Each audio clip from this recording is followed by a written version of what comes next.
Mahfouz Mare Mubarak bin Mahfouz, 51, was granted an unusually private investiture at Buckingham Palace in 2016.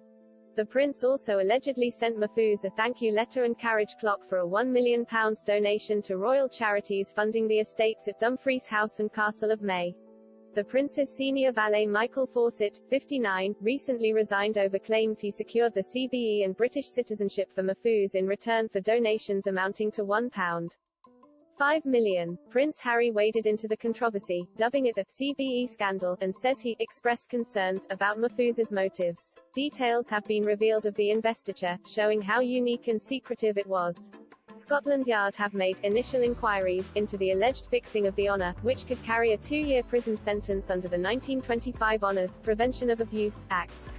Prince Charles is reportedly willing to speak to detect. As a Saudi national, Mahfouz was to receive an honorary CBE, designed for those who are not British and are overseen by the Foreign Office.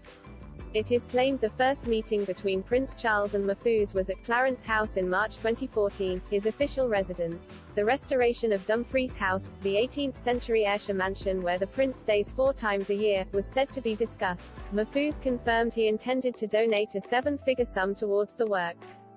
It was suggested that for £1 million, Charles would rename the newly restored gardens at Dumfries House as the Mahfouz Garden. The prince then reportedly followed up by sending Mahfouz a note of thanks and the gift of a miniature carriage clock.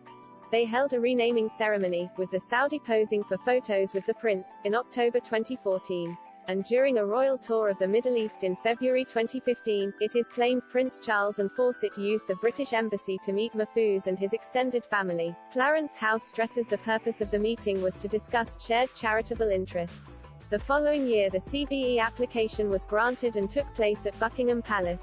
Honours ceremonies normally have up to 60 people waiting to receive their certificates from the Queen or a representative in the palace ballroom, but, according to the Sunday Times, Mahfouz was given a private audience in the Blue Drawing Room, usually reserved for heads of state. Dame Sue Bruce, chair of the Prince's Foundation, described the crises surrounding Charles's charitable organisation as a difficult chapter. She added that lessons will be learned to ensure the charity acts with utmost integrity and probity.